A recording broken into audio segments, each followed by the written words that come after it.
Hi, everybody. Welcome to a new all of the above budget movie review. And this time, we're going to delve into some haunted houses.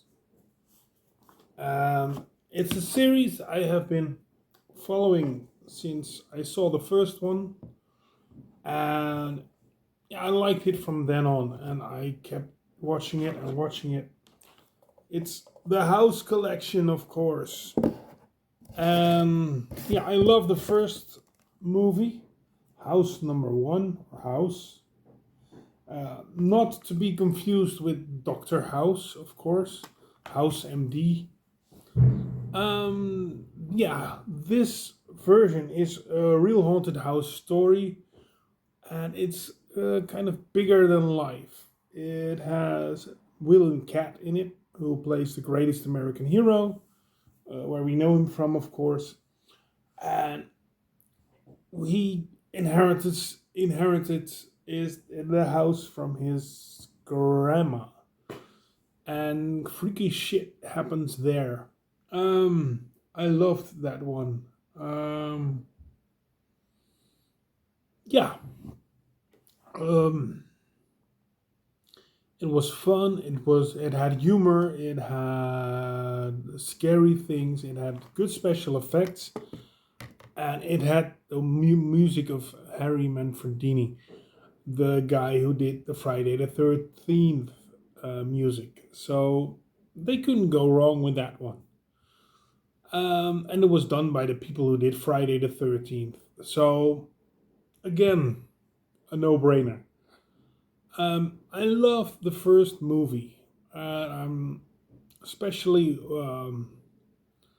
yeah, where things go crazy. Everything is not what it seems to be.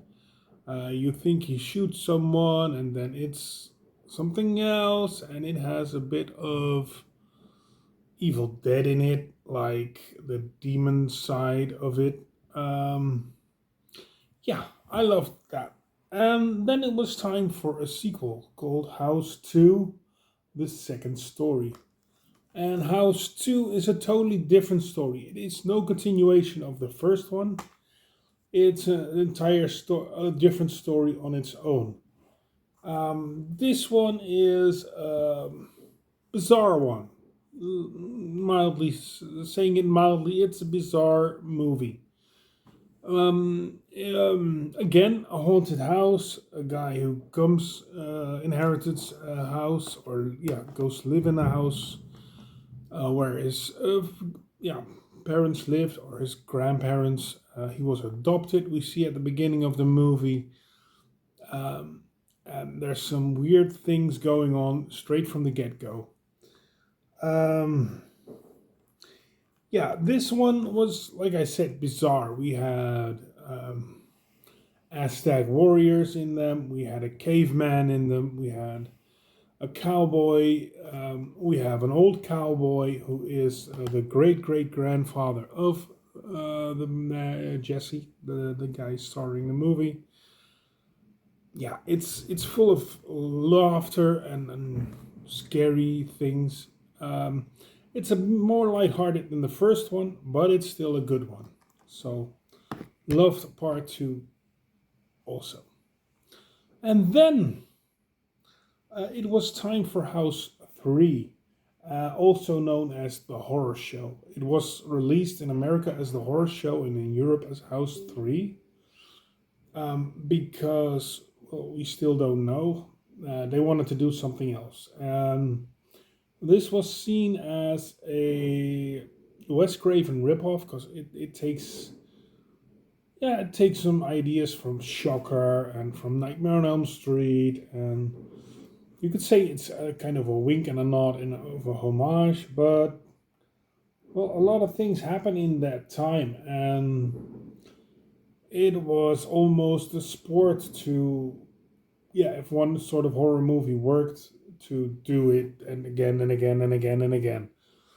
So this is nothing different, and it still has the same creative team behind it as the first two. But it's a totally different beast. It's more horror and gruesome, This has this Blu-ray has two versions. It has the theatrical version, the US, and it has an uncut European version. So yeah, I love that one, and it. I still have memories of getting a magazine with yeah, horror related stuff in it, and there were pictures of House 3 in them, and I hadn't seen the first two yet. So it was in the beginning time that I learned to watch horror movies. So and then much later on, this was a product of the 90s, came this movie, House 4, The Repossession. And like I said, I wished it would. I loved the first three, and I liked this one. It's a good story. It's a good movie. It has Roger Cobb, played by William Catt, having a little return in it. Um, yeah, but not much. Just for his name, I think. Um, I loved it, but it's not one of my favorites. Yeah, so have you seen the House movies? And if so, what did you think of them? What is your favorite? Did you like part four? Because that's possible too.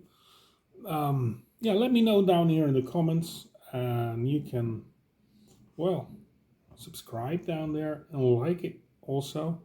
And it just leaves me to tell you thank you for watching and see you next time. Bye.